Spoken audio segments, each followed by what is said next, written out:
guarantee that AA is a AAA spot too, and the advance. You know which ones are the best ones.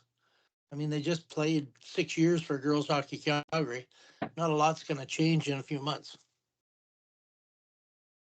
Well, that's a pretty That's good point. I'm just not sure if it makes sense or not because well, I they believe they keep losing them, so what they do doesn't make sense. I don't know. What do you think, Hal? What do you guys do? You guys, it's open all the time, eh? I mean, it's interesting what's happening here is that they're creating new levels. So they just created a U13 level for boys on the district level, tier one or tier two. So that's, between, I mean, that's, God, what is that? That's second year peewees, I guess. But, we've got these two or three of these academies around town now. One's called Breakaway. I've got three players that they now go to school there. They're in a warehouse. And I went over there the other day and I went in the front, and in the front little lobby area, there's a bunch of bookshelves with books. They call that the library. You go into the desk and I look around and all these big metal racks, and they got beer bags on them. And on the wall, there's a stick racks. This is a school just for hockey players, boys and girls. And it goes through 8th grade, but eventually I'm sure it's going to go further. Although most of the education, does it qualify? Does it have a standard of approval to meet academic standards? Yeah, they've got qualified teachers there. The thing that's interesting about it is it's small, and the kids that I have that are going there, 2 of them went mid-year because they were struggling at the public school because the classes were so big. There are 35 kids in a class in the public schools, and and we're a small public school, and it's an alternative learning environment that both these kids needed to be in.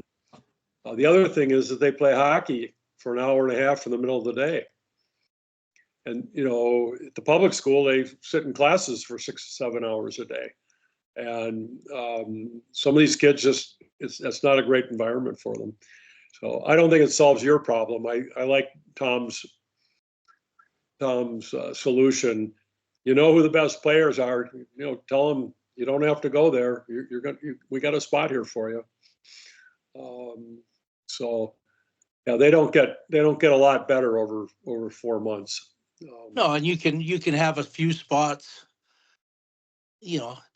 Have a few spots that are open to people that come in or whatever. But guarantee for 3/4 of your team a spot. Well, they've guaranteed 5 spots, Tom. And there's 20 spots on the team. But they've looked at that over the years, and 5 is sort of the maximum that they can relative to the numbers that they've got returning, and the U18 players they've got that have a chance to make the team in their last year of under 18. Well, you tell them too. They keep on shooting themselves in the foot, and they keep on losing the players, and they've been doing it for years. And maybe it's time for a plan B. So plan B means you're telling them, but you can't guarantee them. No, you guarantee them.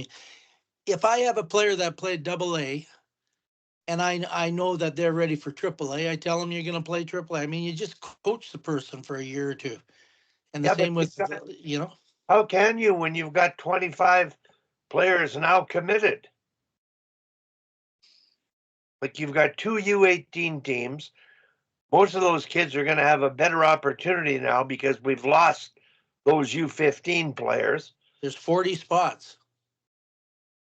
Yes, but how many are returning? There's 10 returning. So I didn't say not to guarantee them. I said guarantee the top 35 a spot.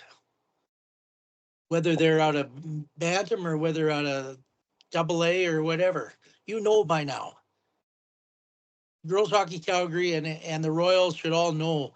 Girls Hockey Calgary even more because they play for Girls Hockey Calgary.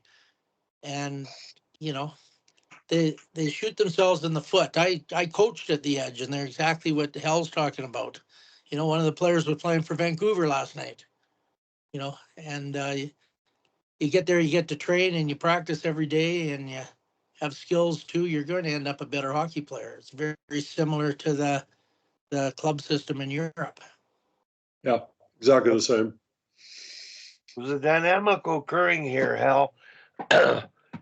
On the male side, there's an outlaw league, which the best players in the community now are going to that league. And they're starting the similar thing in female hockey. And my feedback from knowledgeable people is that it's going to take off. And it's going to compete with prep schools, and it could be the demise of community programs like the one we're talking about. Yeah. Well, Minnesota still has community-based hockey all the way through high school. But we got Shattuck down in Faribault, which, brings kids in from all over the world. We've got Gentry Academy, which, went off in their own direction, although they're in the high school league. But then we've got the United States Hockey League pulling players. We got the National Training and Development Program that takes players away from Minnesota. But if you look out east, there's prep school hockey out east, and there's AAA hockey out east. So far, Minnesota has held their own. I ran for president of Minnesota Hockey about 12 or 13 years ago and lost that by a vote. And one of the things I wanted them to do is to create tier 1 teams in the fall and the spring that were USA Hockey age compliant, because we are not age compliant. We don't do birth year. We do a June 31st cutoff date. So we could play in national tournaments and so on and so forth. And they thought I was crazy. And now they're doing it all. Now Minnesota Hockey's doing. When we got tier 1, tier 2, tier 3, it's sort of fall and after the regular season. But the regular season is becoming, at your community level is not the best. It's not the best hockey, and it's cheaper for sure. But we've got the Minnesota Blades that it's a recruited AAA deal.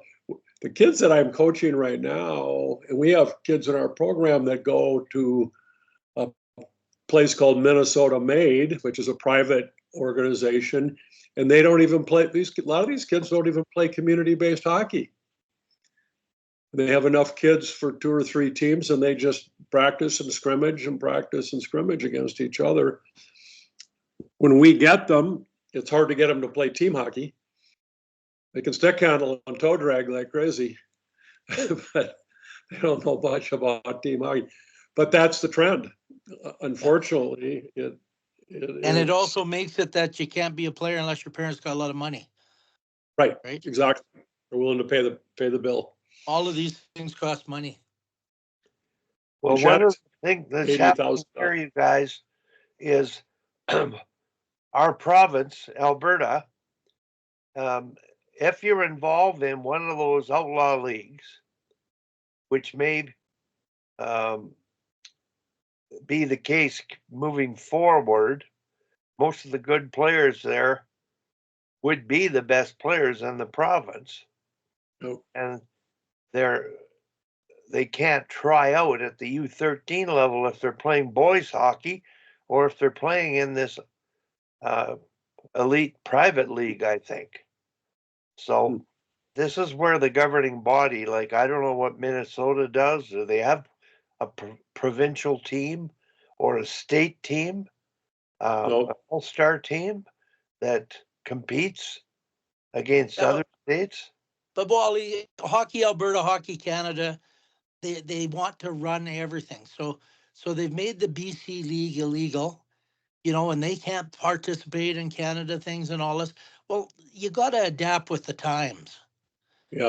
Now finally the Max tournament will let places like Edge participate because they got that saying, oh, they're stealing our player. Well, they aren't their players. Yeah. Everybody's trying to do what they can to get their kid to be as good as possible, and they don't care.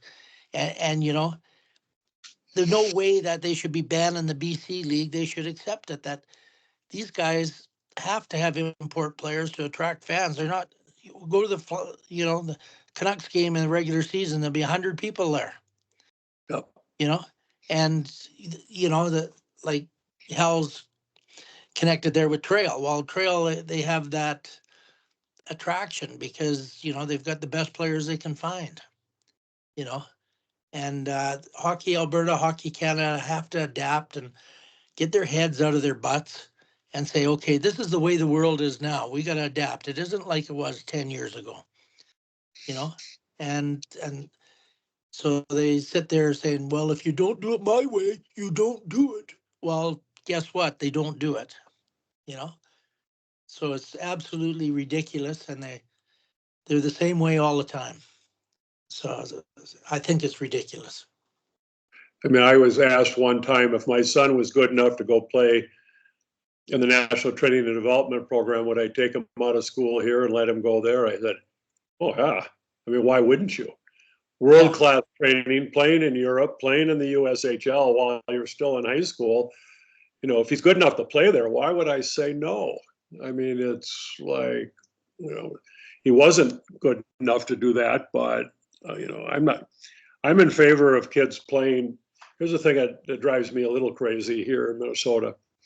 So we have really strong programs in the big schools, strong programs, and they recruit kids out of the weak programs. They recruit their top 2 or 3 players. They take them out of our program, the communities next to us, because they're smaller. Well, that really hurts our programs from a competitive point of view. And then, it's a vicious cycle. So now the conversation is, we have AA and single A levels in youth. Well, we can't compete at the AA level. And right now we're struggling to compete at the A level because our top, the top 3 or 4 kids in each age birth year are gone. They went somewhere else to go to school and play hockey. And it is, and hockey's so expensive, even in the youth programs, that, kids, they're quitting. It certainly happens on the girls' side for sure. So the rich get richer and the poor get poorer, and then the poor quit and they go do something else, and now your programs get smaller. On the other hand, I know there's 5 communities trying to build another sheet of ice. In one case, it's the 4th sheet of ice. We're looking to build a 2nd sheet of ice. It's $20 million for another sheet of ice. Yeah, that's a lot of dough for kids that are never going to play past high school. Well, it's a thing that people are playing for a different reason now. They're playing to advance all through, right? And that's how the parents deal with you. They don't deal with you that, oh, the kids are having a lot of fun, they're learning a lot. No, they're saying, is my kid going to get to the next level? Is this coach going to get him there? And like when I played, I never even thought of all that kind of stuff. I just played to have fun, and then the best guys, went to the higher levels. But now it's people are playing for a very different reason. And that's the market. Well, go ahead, Tom. Yeah, well, yeah, that's basically what I wanted to say is that, so you have to realize that this is what the players are in for, and you're also dealing with pretty wealthy parents that run their own businesses and all this kind of stuff, and they all have an opinion about how things should go because they're used to calling the shots. That's my experience, the way it's changed from when I've coached before. The parents were just kind of watching, and now it's kind of like, is this guy going to help my kid advance? And And then there's all these off-season programs and coaches that are promising, we'll get your kid, we can train your kid to get to the next level, which of course, everybody is saying it, and they've been saying that for a long time, and it isn't true, but parents buy into it. I mean, I've been on the phone a couple of times the last couple of days There's a kid that's been playing, he's 19, and he's bounced around since he got out of high school. And he's been out east playing for the Northeast Generals, and he's done some stuff. And his dad, desperately wants to get him on a higher level junior team. And the kid's goal is to then play college hockey and then play in Europe. And Yeah. I'm looking at his stats. I'm going, well, this is going to be a pretty tough job for an advisor to. I mean, I can probably help him get in, to a higher level team, but at the end of the day, sometimes a parent has to step back and go, school is pretty important, and you might not reach those goals, but there are other places you can keep playing hockey. I don't know, down here, for peewees and bantams, our program charges like $2,500 for the winter. And there's a slush fund for the team, which is another maybe $200 or $300 for expenses and per player.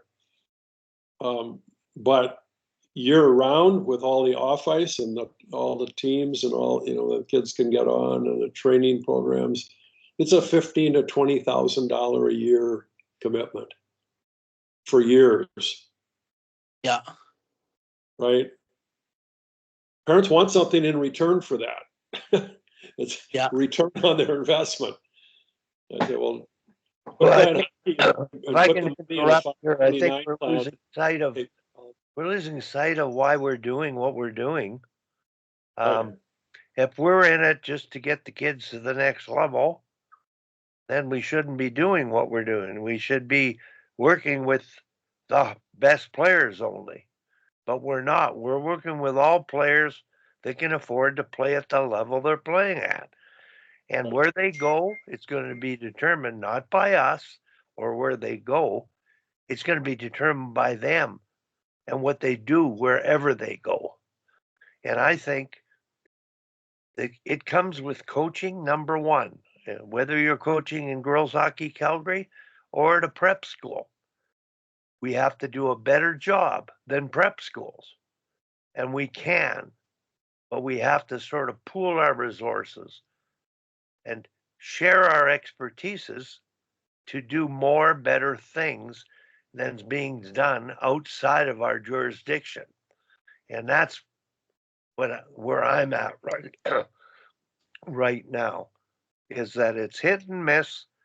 The coaches are less experienced than some of the coaches who are coaching at prep schools and privately on these other teams.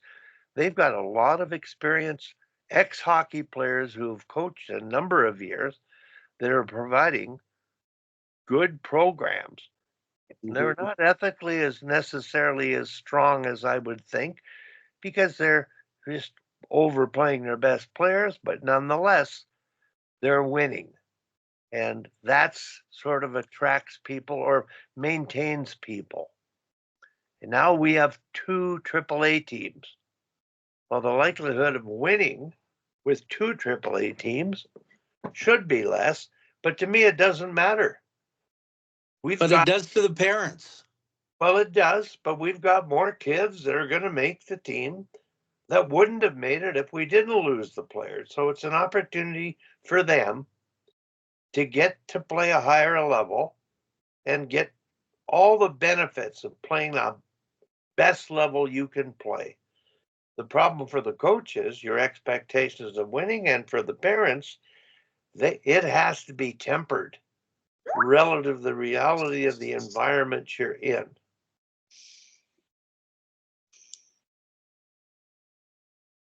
Well, I think that you have a set of players at the upper end that are going to move regardless of what you do. But everyone that leaves creates an opportunity for another player. And the majority of those players that move, they do not, the grass is not greener on the other side of the fence. And they might be, I had one that left He led the state in assists his 10th grade year. He moved to a bigger school for 2 more years. With me, he would have been a power play, penalty kill. He would have been a star. Okay, he goes to another school. They tell him second line center. He ends up playing third line left wing, and had very limited success for those last 2 years. Struggled in junior hockey. He never got what he wanted out of it. He should have stayed, and he would have had a much better education too. But you can't. I talk to high school coaches that whine and complain about the kids that they lost. I go, well, what about the kids you have? What have you done for them? Are you creating better human beings? Are they learning? Are they becoming great teammates? Are they doing all this other stuff? But everybody, and this is more parent driven than it is player driven. And I was watching one of our group play a week ago in a tournament, and the dad of one of the players that I'm coaching, and I stood next to him, and the dad was tough. Look at this kid. Look how great he is. Look at this kid. I mean, none of these kids are good. And the team wasn't good. And the dad, the kid's only been playing hockey for like 4 years, and the dad didn't play hockey.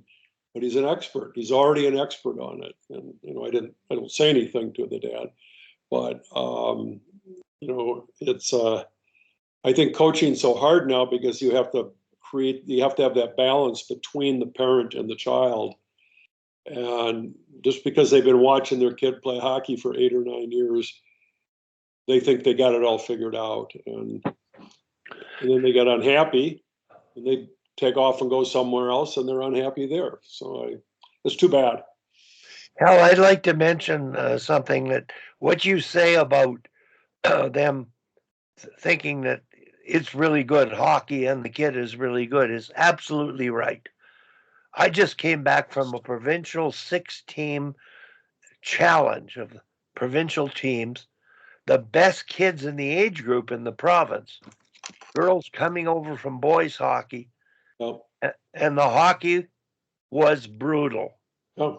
They weren't completing passes. It's 1-on-5 hockey, 1-on-1 hockey, one and done hockey. And so I'm saying, regardless of where they go, if they're going to play hockey that way, it's not helping them. And if we can, with what we've got, teach them to play better as a team and improve their skills, they will get better and compete and get to another level. Absolutely. So I'm just saying, Tom, you're a really good example. The players that you've developed that were made this challenge scored very high in my trait ratings. They have hockey sense. They can support, anticipate, get open, be a part of passing and possession. And what I saw all week was this was a rarity. I never saw 2 or 3 passes in a row. Maybe once a game it happened, or twice. But in real hockey, possession of the puck and moving the puck, I think you're capable of it at a much younger age than waiting to watch the NHL complete 150 passes a period. I think we can reach 100. Well, it's about 100. It's about 100 a period. Yeah. Wow. When I count them. Yeah.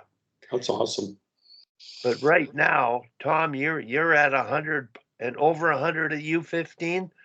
I stopped counting because nobody was getting up to 50 at U15. And it was no We were longer always between 80, and our top was 141. Yeah. But what I'm saying is, regardless of where players are going to go, what are they going to learn? How are they going to develop? And something, Hal, that you may not realize here, but I'm going to, the mathematics, U13, 2 years. That's how long you're in it. Yep. U15, 2 years. Yep. But U18 is a 3-year program. Right.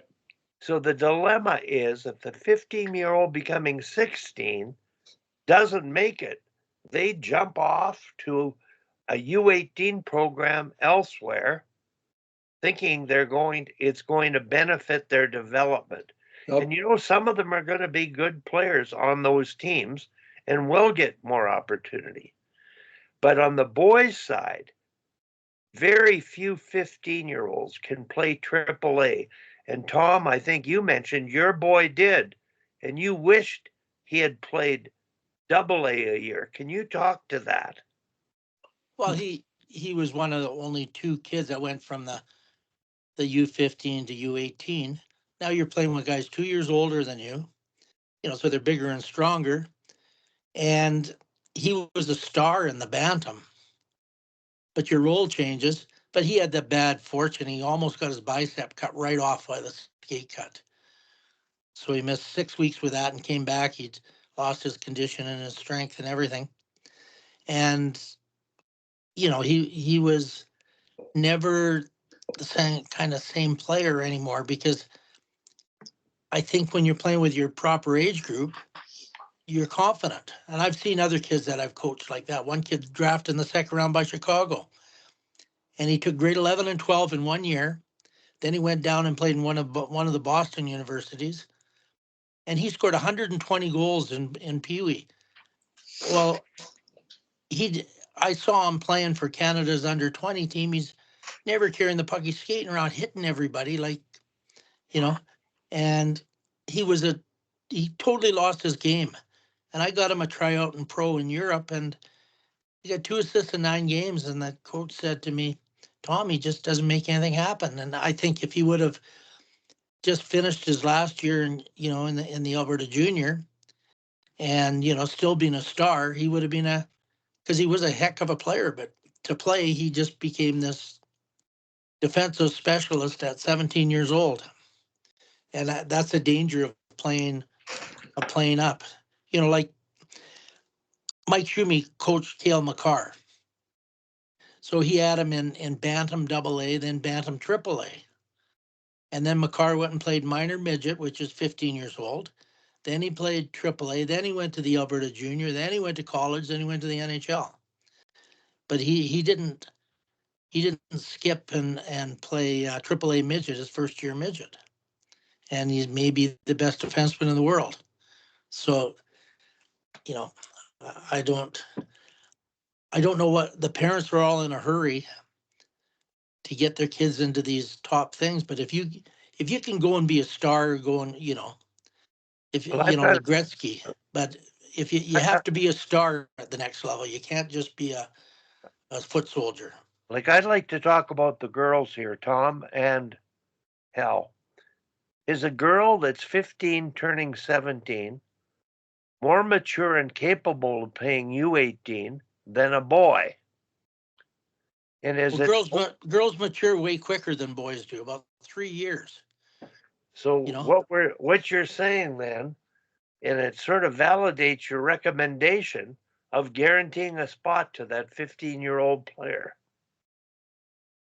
Well, I think the girls, like by grade 11, girls are basically fully grown, right? Which is they're 17 or 16, I guess. And they're a lot more able to play with kids a lot older than them than a boy is. And that's a big reason why I really don't believe girls should play U15 boys, because as the hitting starts. Oh, yes. And the girls can really get hurt at that level, because the guys just, their upper body is so much stronger. Even if they're the same weight and do the same program, the guy gets twice as strong because of testosterone, and that's just the facts of it. Well, And Tom, based on what you've said, I agree with your point now of guaranteeing more spots to the graduating U15 player to keep them in the program, because as you said, they're much more mature boys that are 15. And physiologically, there isn't the risk of injury in girls hockey. so that, Oh, and the rules are different too. yeah. So I'm thinking the fact they're moving, they're probably going to benefit from it wherever they go.